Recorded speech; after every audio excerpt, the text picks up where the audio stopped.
Good evening, or hello. Welcome to The Revealing. I'm once again your host, Pavarotti. I'm here to bring you information on the Idaho 4 case. As a disclaimer, this channel is for entertainment purposes only. These are my opinions. I'm not here to slander anyone. With that being said, let's get started. Okay, folks, on this one, I'm going to go all out there. I'm going to put it all out, and I'm not going to hold anything back. I want you to, if you can, stay with me on this one. It may drag on, but at the end, I assure you I'm going to open your eyes to some things, and I'm going to try to fill in the blanks. I'm going to try to fill in some more of those holes for you. So the first thing that I want to discuss, though, as I mentioned a few videos back, on this one I'm going to dive in deep to those potential informants that I've discussed. I'm going to add some data to what I've already added, and I'm also going to try to open your eyes to the society that's around you that you may not know is there. And to start off, I want to show you some statistics from the United States Border Patrol, okay? Now their job, not that they do a very good job of it, but their job is to try to interdict drugs coming into our country at the border before they can actually get into our country. And I want to show you some statistics, and here they are.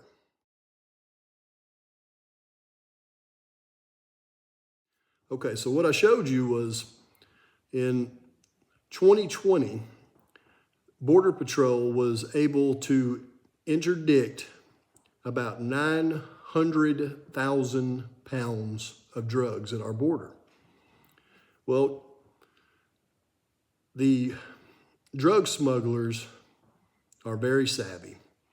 So if they were able to interdict 900,000 pounds, you can bet that was a very small percentage of what actually came into the country that year, probably 10%. So if they confiscated 900,000 pounds of drugs, folks, that means 9 million pounds of drugs is circulating, transporting, coming to a city near you. And it's doing it nonstop, and it's only getting worse. And the reason that I bring this up is because so many people are unaware of the reality around them of how bad the drug epidemic really is. So when they look at a case like this Idaho 4 case, and we start talking about the drug angle to it, they have a very hard time in their mind seeing it as that. Because most of society doesn't really think about illicit drugs.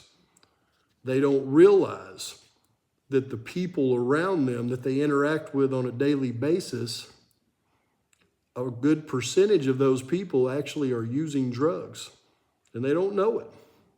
They don't show signs like you would think. They're not like the people you see on the street that are the bottom rung, that are injecting drugs and they're homeless. No, I'm talking about people that you would never expect. When you go in to see your doctor, you would never expect him to be using drugs like methamphetamines. The nurses, methamphetamines is wildly rampant in the nursing industry. Salespeople, law enforcement, attorneys, anybody with a high stress job, college students, you would never know that they were even using. I assure you, you know people right now that you would be in shock if you really knew that they were using drugs, because it is a society. It's like a secret society that a large percentage of our population is a part of.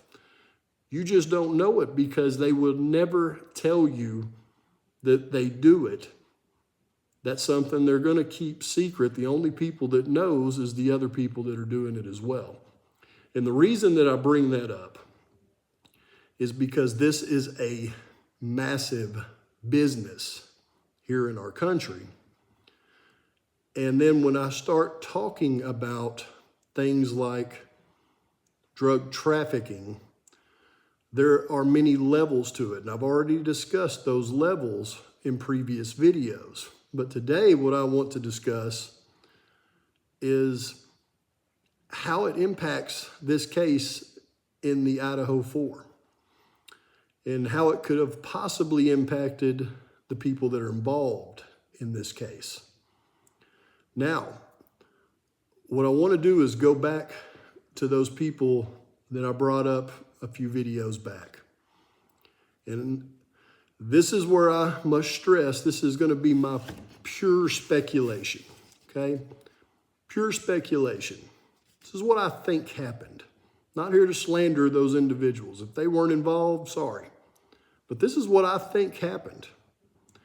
And you decide for yourself. So I'm going to go through a few things here with you. Okay, so the first thing I'm going to show you is quickly the newspaper clipping from the first arrest of these individuals that I could find. And these individuals going forward, I'm going to refer to as Ty and Ton. And if you don't know who they are by now, you'll just have to look a little deeper because unless you want to read these clippings I'm about to show, that's as far as I'm going to go in naming them. Everything I'm going to show you is public record. So this is their first arrest that I could find. They may have more. But this first arrest, they're arrested with illicit drugs,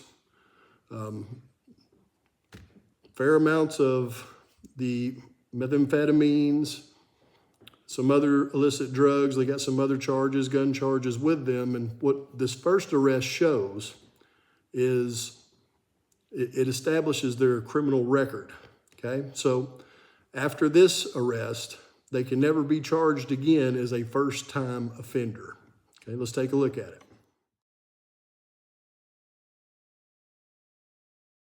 Okay, so again, that was back in 2011. That establishes them as felons. Okay, so if they're arrested again, they're going to be a multiple felon. And of course, they were arrested again. Now, this next one we're going to look at, we're going to fast forward to September 14th, 2022. Now, this is exactly 29 days until the atrocity in Moscow. And keep in mind, these arrests that I'm speaking of are taking place right there in Moscow, Idaho. And I'm going to show you exactly where here in just a minute. But let's take a look at this one briefly, and then we're really going to discuss this one.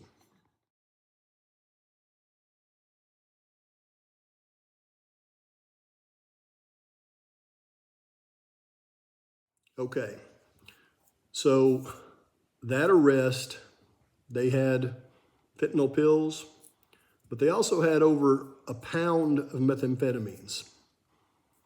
Okay, now these people, from the looks of it, they don't look like they're very affluent. Okay, and if you don't know what affluent means, that means that they don't look very wealthy. Okay, but in their possession, they had over a pound of methamphetamines. Now the street value, and I double checked for those of you out there that want to scrutinize every little thing, I double checked the street value of 1 pound wholesale value, 1 pound of methamphetamines in Idaho. And let's take a look at it. Okay, so wholesale, $17,000. Okay, so they're arrested, put in jail. That pound of methamphetamines is confiscated by the police department. They're not going to get that back. Guess what? the odds of these people have actually paid for that $17,000 worth of methamphetamines is slim to none. Okay, they were being used in some way, probably as a pass-off for this drug trafficking organization. So when they were arrested and those drugs were taken, now these people have a debt. And they have a debt that I'm sure they can't pay. So what happens in the drug trafficking world, when you have a debt of that size and you can't pay it, well, now you owe them.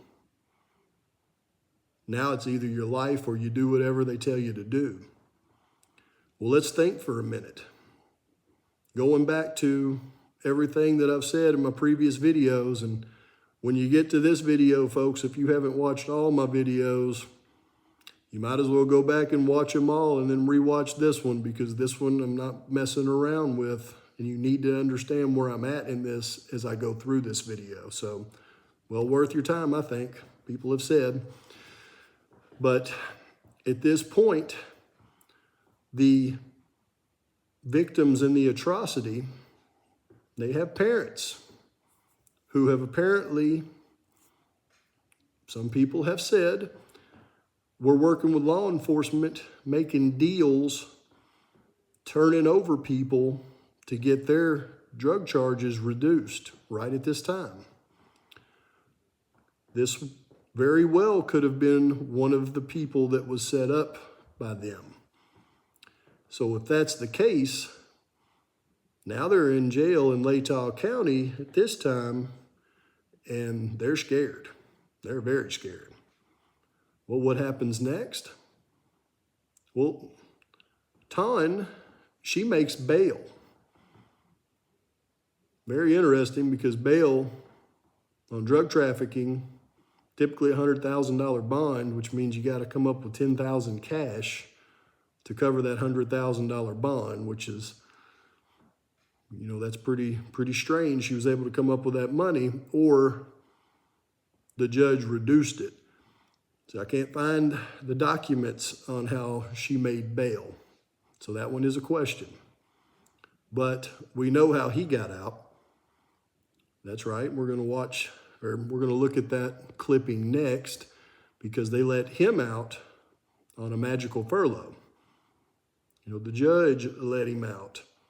So, we're going to talk about some judges here in just a second, okay? And I'll talk about the judge that let him out on that furlough. But let's take a look at the warrant that they issued on October 21st. And this is when they let him out on a furlough, and he did not show back up on that furlough, and he absconded. So they issued a warrant for his arrest after they let him out on a furlough. Here it is. Okay. Now, he was let out of jail by Magistrate Judge Megan Marshall. And I'm not going to go into that, but if you're familiar with this case, then Magistrate Judge Megan Marshall should mean something to you. So she's the one that let him out on the furlough, and then he absconded. So now him and her are both out. So let's think about this for a minute.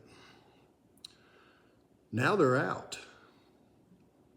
They owe $17,000 minimum to I imagine, pretty scary drug trafficking operation that you don't want to owe $17,000 to. Now, that drug trafficking operation has intelligence. They know that those family members of those victims have been setting up their people, and it's costing them a lot of money. Now, whether they can't get to them or what, I don't know. I don't know how or why they targeted the family members. And a lot of people like to say, well, yeah, but one of the young ladies in the atrocity, it wasn't her mother, it was her stepmother.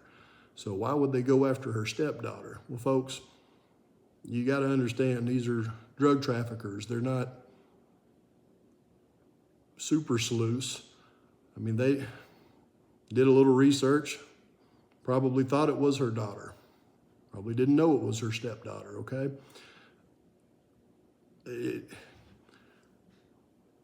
There's no way to answer that question, but If I had to answer that question, that would probably be my answer. They probably thought it was her daughter, didn't know it was her stepdaughter. But anyways, back to the story at hand. So what happens? Here's what I think happened. This is where my speculation really kicks in. I think they went to those drug traffickers and said, we don't have the money, there's no way we can pay you. And they said, okay, well, these people that set you up, they've set up other people as well. And we got to stop that. And we're going to stop it in its tracks so nobody else does it either. We're going to send our guys over and we're going to eliminate their family members. And there was 2 on the list, not 4. Okay? So we're going to eliminate those 2 on the list, and you 2, you're going to help. What are they going to say? No. If they say no, they're gone. So they go back to their house. And where do they live? They live right there in Moscow, Idaho. How far do you think they were from the crime scene? 2.5 miles. Here's their house.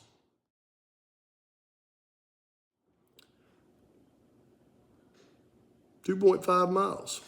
Okay, so what we're going to look at next is the PCA that was used to arrest Mr. Kohberger.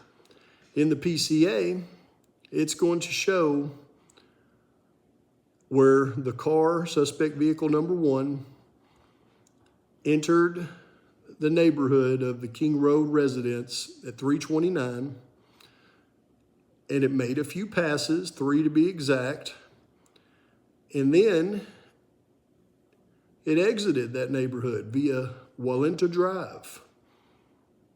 And it exited that neighborhood until 404, where it was shown coming back into it on King Road. So it's about 30 minutes. Where did that car go for that 30 minutes? Well, these folks' house, as I'm going to show you here in just a minute, 2.5 miles away at 3:30 in the morning without traffic, it looks like it would take their 15-minute drive time and make it a little less. With traffic, though, the Google Maps shows it as a 15-minute drive.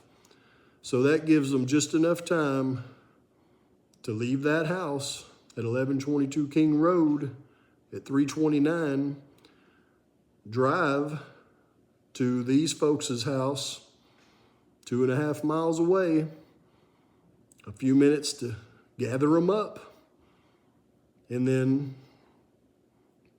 a few minutes to get in the car and then head back over there, and I'd put them right there back at the King Road residence at 404 as the camera showed. Now you may think that sounds far-fetched, but I'm going to show you something here in a minute that's going to make you think otherwise. So, why is this a plausible scenario?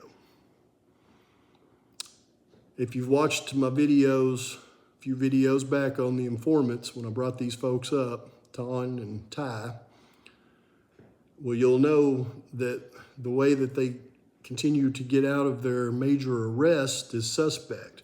You'll know Ton is in that county jail right now with Mr. Brian Kohberger. And I am a firm belief she's in there right now for her safety because of the YouTube content creators talking about those informants out there. I think it got her off the street for her protection. She's in danger.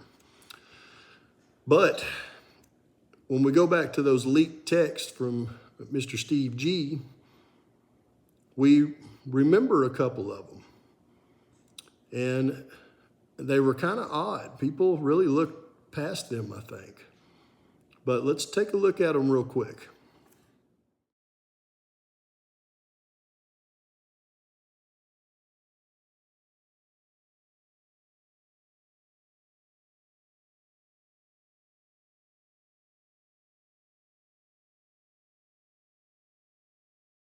Okay, so what I just showed you, first of all, was the PCA that listed exactly what the camera showed at the time of the atrocity, everything that we discussed, the path of the vehicle. And then I showed you a map from the residence at King Road to these Tan and Tan's residence there in Moscow, 2.5 miles away. And I showed you the 3 different routes you could take to get there. If you were in a vehicle, you can get there 16 minutes on a bicycle. But also you've seen a couple of those leaked texts from one of the victim's fathers. And again, as I've stated in previous videos, we don't know if these texts are real. They haven't been verified. I personally believe that they are real, because when you look at the text from this gentleman, you can see it's information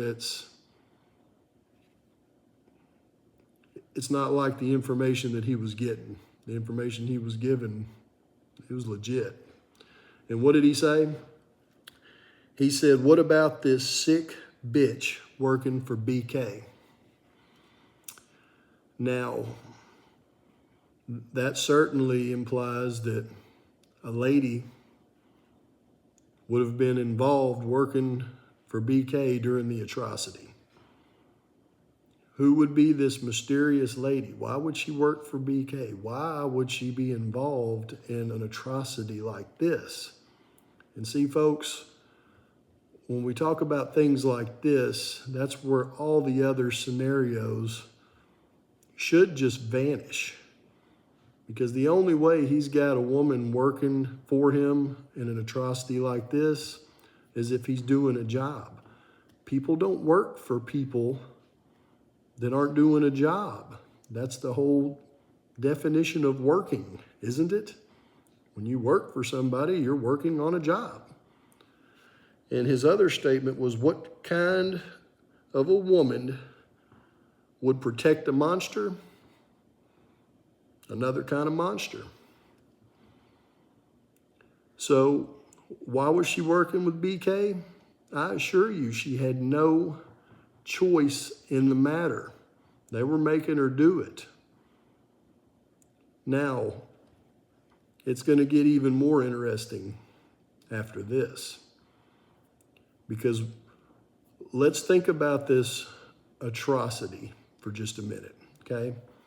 And I brought this up briefly in my last video, but we're going to have to think about this right now using some real critical thinking.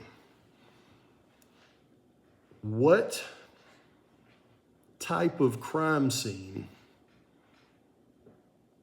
was left there at 1122 King Road? These Moscow murders, what type of crime scene was it? There's only 2 ways that you could look at it, because you can go through every serial unaliver that has ever been out there, and you will find that when they unalive their victims, it's almost always either by strangulation. Occasionally, they'll stab their victims. It's almost always by strangulation, stabbing, or they shoot them. They never mutilate the bodies. And if they do mutilate the bodies, and I hate to even talk like this because it's disgusting, but if they do mutilate the bodies, it's not after they've broken into their house and subdued their victims in their own house. The only ones that ever mutilated any bodies had full control of the victims' bodies in another location. They were kidnapped first. I mean, Jeffrey Dahmer had them in his apartment. He would play with the bodies before he did weird stuff with them. I mean, this is not that type of situation, and you know it isn't. There's only 2 possible scenarios. One, it is a messy message sent by a drug organization. This is a classic drug hit meant to send a message. And it's not nearly as horrific as if it was a real cartel hit. Okay, they cut people's heads off and stick them on poles to make a message. But it certainly wasn't, I mean, it would have to, this is what we're talking about. Jason from Friday the 13th. I mean, that's what this is. I mean, if it's not a drug hit to send a message, I mean, this is Jason went in with, with a machete and did this because, he killed people with machetes for no reason and, it was gruesome, and that's just what he did. Well, in real life, there are no Jasons, okay? There's only people, and people do things for reasons. And the only reason to do something like this is to send a message. It goes past most people's heads because when the drugs come up, they're not familiar with the drug world, and it makes it hard for them to associate somebody like Mr. Kohberger or these young ladies and their mothers. It's hard for them to associate it. But it's not hard for me to associate it because I have eyes to see and ears to hear. Okay, so let's talk about what happened after the atrocity, because you've got to understand this. After this atrocity happened, everybody that was involved in the atrocity went into panic mode because there was only supposed to be 2 messages sent. See, now they've gone in and 4 messages were sent unintentionally. And I know a lot of you out there go, well, then why was one of them, and it wasn't one of the intended victims, why was she stabbed 50-something times, way more than the other one? I have a simple explanation for that. Somebody, especially a criminology expert, as he went in and unalived the victim that he intended to, and he realized he was going to have to unalive another victim, well, he went into panic mode, and he thought, I'm going to have to make this thing look like something else, or too much heat's going to be on me. I'm going to have to make it look like a crime of passion. So he did that. He made it look like a crime of passion because he knows that when you stab somebody 50 times, it's almost always a crime of passion. And that can be reaffirmed by conversations he had with his neighbors when they asked him, what do you think happened? And he responded, looks like a crime of passion to me. But in the downstairs room, it wasn't just one message being sent. Her boyfriend was there. Another one was unalived.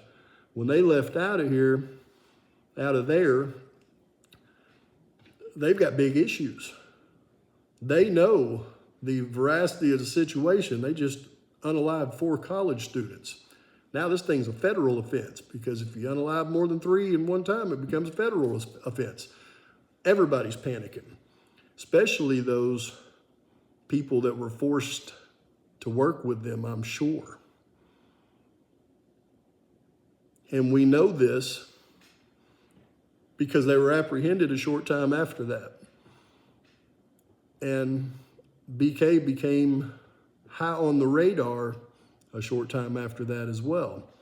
And I believe those 2 individuals, Ton and Ty, went to those police because they knew the heat was on them. Told them what had happened. Made a deal. And why do we really think that could be possible?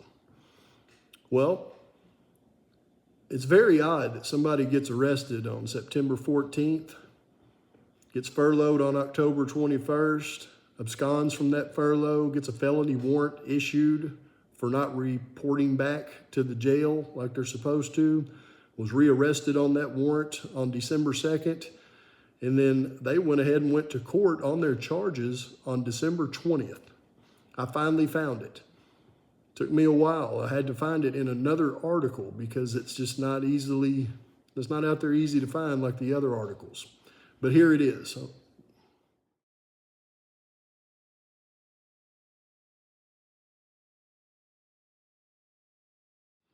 Okay, so what that said at the bottom of that article was that Ty, and I can't find the one on Ton yet, but if Ty was sentenced, I imagine Ton was sentenced about the same time. They've hidden that one much better.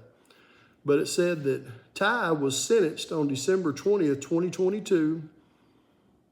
Now, keep in mind, this is only, 36 days after the atrocity. But he's sentenced with a prior felony. He was issued another felony for absconding during the furlough, and he had a drug trafficking charge with over 1 pound of meth. Well, they reduced his charges on December 20th, less than 2 months after his initial arrest, less than 3 weeks after he was reapprehended after absconding. They reduced his sentences to simple possession. No way in the world that happens. They reduced him to simple possession, and he was given probation in Idaho, where that don't happen. She was given probation as well from a trafficking charge that carries a minimum sentence of 10 years in prison. They were given probation. Now, what judge would agree to something like that? Because it wasn't Magistrate Judge Megan Marshall. What judge would agree to something like that? I mean, it would, did you read it when I showed it to you? Man, there's this judge it's on the tip of my tongue. I mean, he's famous for something. He's involved in something. Oh, yeah. Oh, it was Judge. That's right, Judge John Judge. Yep. Sentenced him to probation on December 20th. So there's no doubt in my mind anymore who the informants are. The only thing that really is in my mind is there's some really strange things going on up there in Idaho, and I know if I had kids in that school, I'd get them out because chances are they are in danger. But as for this video, that's about all that I'm going to go into. Now, please like and subscribe to my channel. Thank you for watching. I appreciate your comments, your criticisms. And I'm going to put this video, I was going to do it tonight, but I'm going to go ahead and wait and put it out first thing in the morning. And as always, Pavarotti's out. Wait a minute, there's just one more thing that I've got to leave you with. And this is just weird. Okay, this is Google's. Now I promise you, I did not Photoshop this. I did not try to set it up. This is just as I was doing research, how it came up in my search. So either the Google algorithm is smarter than the rest of us, or it's just a weird, I don't know, but it's weird. Let me show it to you. Look real close at the guy in the picture, but read the words next to his face, and I promise you, I can't make this stuff up.